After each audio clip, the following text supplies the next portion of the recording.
Hello, everyone, and welcome back to the English Learning Podcast. I'm Jason, your host, and today we have another exciting episode for you. Hi everyone, I'm Julia, your co-host, and I'm so happy you're here with us today. Whether you're at home, walking outside, or maybe studying at your desk, thank you for listening. That's right. In this episode, we're going to talk about a very important topic: how to be a good English student. Yes, many people want to learn English, but sometimes they don't know how to study in the best way.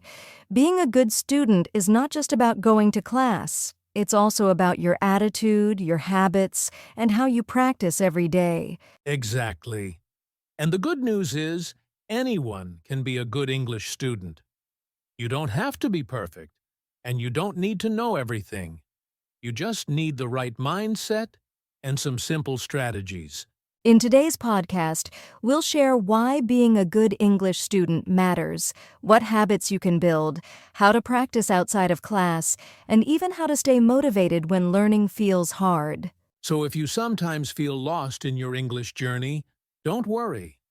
This episode will give you tips, ideas, and encouragement to help you grow as a student. All right, Jason, are you ready to dive in? I'm ready. Let's get started. So, Julia, before we talk about how to be a good English student, maybe we should first ask an important question. Why does it even matter? Why is it important to be a good English student? That's a really good question, Jason. You see, learning English is like a journey. If you're just walking without direction, you might get lost or move very slowly. But if you become a good student, you can move faster, understand better, and enjoy the journey. I like that example. Being a good English student is not only about grades in school, it's also about building skills that help you in the real world. For example, if you want to travel, study abroad, or work in an international company, English is often the key. Exactly. And when you are a good student, you learn how to listen carefully, how to practice regularly, and how to stay motivated. These skills don't just help in English, they also help in other parts of your life. That's true. I think another important point is confidence. When you know you are learning well, you feel more confident. You're not afraid to speak, and you don't worry too much about making mistakes. Yes, and confidence changes everything. Imagine you are in a classroom or talking with a friend. If you feel confident, you will speak more, practice more, and of course, improve faster. So, in short, being a good English student matters because it makes learning faster, easier, and more enjoyable. It gives you confidence and opens doors in your future. Well said, Jason. And the best part is, anyone can become a good student with the right attitude and habits. Perfect. And that leads us to our next topic, something very important for every learner: attitude and motivation. All right, Julia, let's talk about the first key to being a good English student: your attitude and your motivation. Yes, many people think learning English is only about grammar, vocabulary, or rules. But actually, your attitude is just as important. If you have a positive attitude, learning becomes much easier. That's so true. I've seen students who believe English is too hard, I can't do it. And guess what? They don't improve much because they already feel defeated. Exactly. But if you say, I can learn step by step, I just need practice, then your brain is open to learning. You start to enjoy small progress, and that keeps you motivated. Motivation is another big word here. It's the reason why you're learning English. Julia, what do you think are some good reasons to learn English? Well, many. Maybe you want to get a better job, study in another country, make new friends, or travel with confidence. When you remember your reason, it pushes you forward, even on days when studying feels boring or difficult. I agree. And here's a tip for our listeners. Write down your reason for learning English on a piece of paper. Keep it on your desk or your phone. Every time you feel tired, look at it and remind yourself why you started. That's a great idea. Also, celebrate your progress. Even small things like learning 5 new words, finishing a short story, or speaking one full sentence with confidence, that's success. Yes, a good student doesn't need to be perfect. They just need a positive attitude and motivation to keep going. Exactly. With the right mindset, everything else, like grammar, vocabulary, and speaking, becomes easier. Beautiful. Now that we've talked about motivation, let's move to something very practical. How to build strong learning habits. Now, Julia, we know that attitude and motivation are important, but to really improve, you need good habits. That's right. Habits are like small actions you repeat every day. If you study a little bit every day, it's much better than studying a lot only once a week. Exactly. For example, reading one page in English every night before bed might seem small, but after a month, you've read 30 pages. Yes, and the same goes for speaking. Even talking to yourself in English for 5 minutes each day is a great habit. You can describe what you're doing, like, I'm cooking dinner or I'm cleaning my room. I love that. Another habit is listening. Instead of always listening to music in your own language, try listening to an English podcast, a short story, or even English songs with subtitles. And don't forget writing.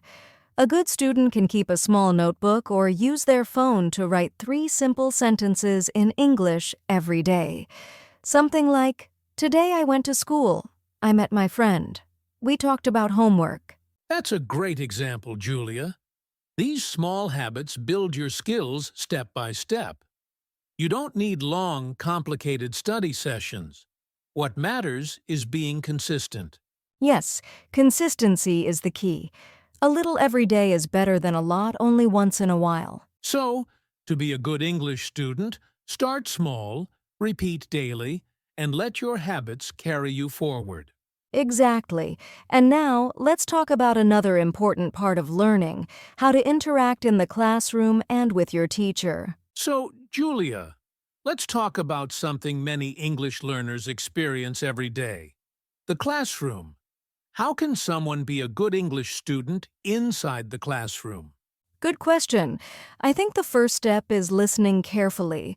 Sometimes students get distracted, but if you really focus on the teacher, you can learn a lot.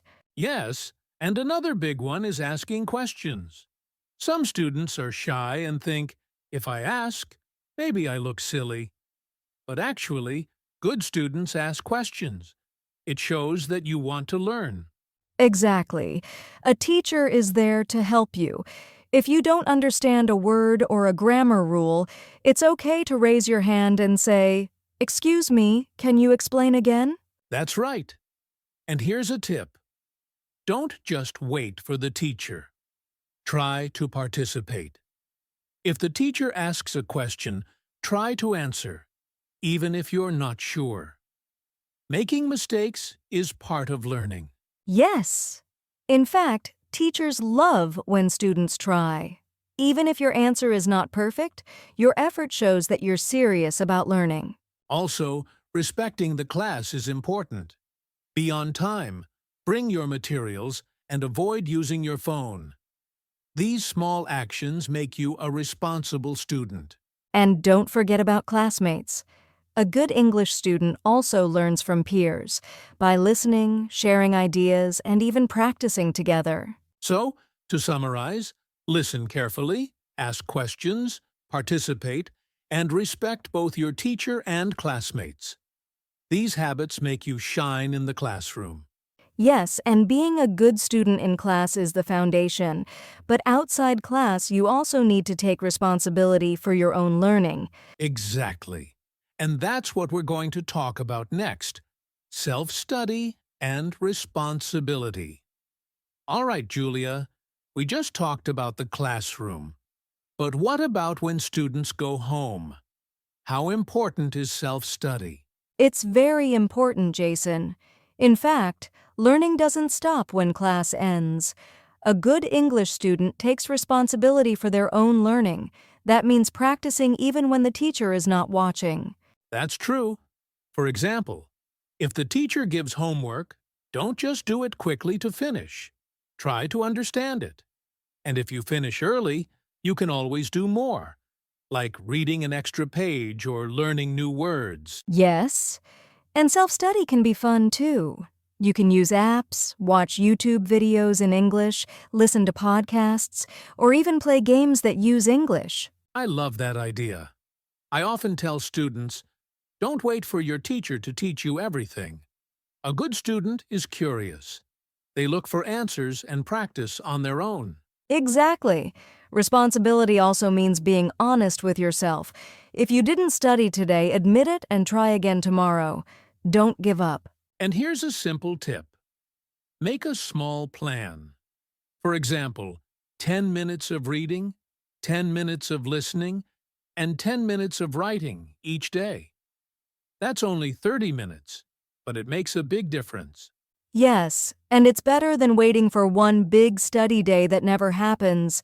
Little steps every day show responsibility and make you a strong learner. So, self-study and responsibility are like the engine of your English learning. Without them, progress is very slow. With them, you can move forward much faster. Exactly. And next, we'll talk about something really fun: how to practice English outside the classroom. So, Julia, we've talked about self-study at home. But I think one of the best ways to improve English is by practicing outside the classroom. I agree, Jason. English is not just a school subject, it's a language for real life. The more you use it in daily life, the faster you improve. Exactly. For example, students can practice speaking with friends. Even if your friends are from the same country, you can agree to speak English for 5 or 10 minutes a day. Yes, and you don't need perfect English. Just try simple sentences like, "How are you?" or "What did you eat today?" That's already good practice. Another great way is through entertainment. Watch movies, TV shows, or YouTube videos in English. Start with subtitles, and later try without them. That's a fun idea. Music is also great. Listen to English songs and maybe try to sing along. It helps with pronunciation and listening. And here's one more. Use English in your daily routine. For example, when you write your shopping list, write it in English. Or when you look at your phone, change the language settings to English. That's a smart tip. Even small things like these keep English in your mind every day. So, practicing outside the classroom is all about making English part of your life, not just something you study for a test. Exactly. And when English becomes part of your life, learning feels natural and enjoyable. That's right. But sometimes, even with good practice, students face challenges. And that's what we're going to talk about next. Overcoming common challenges. Julia, even if students study hard, they often face problems.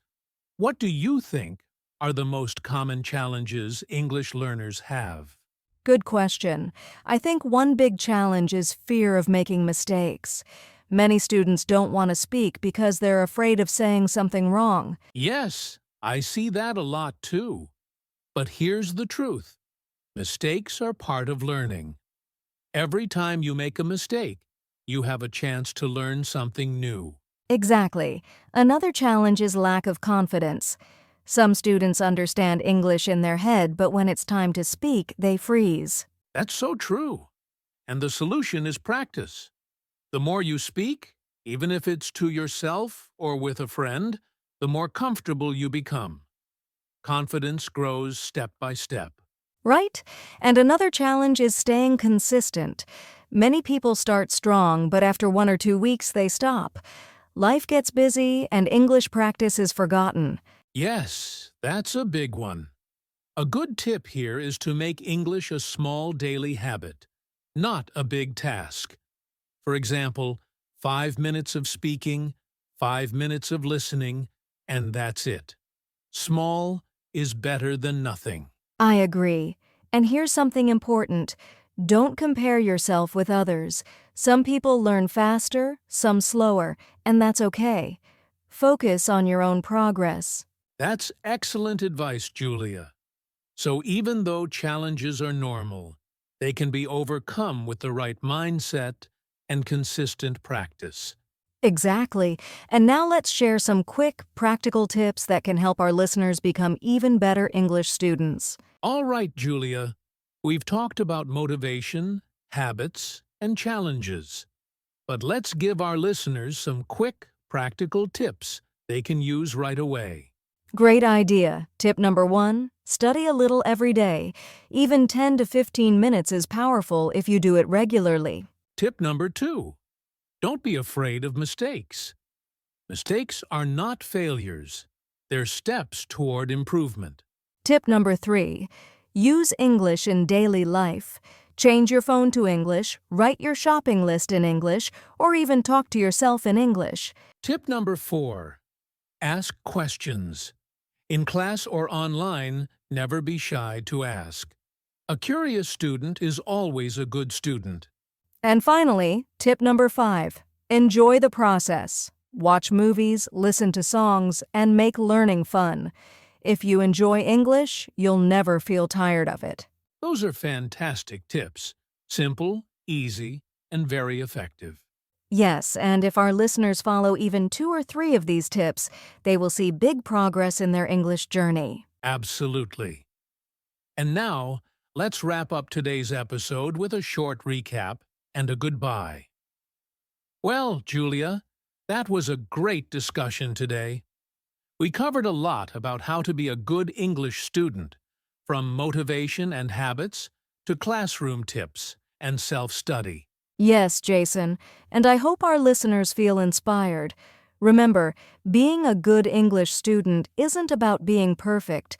It's about having a positive attitude, practicing regularly, and enjoying the learning process. Absolutely.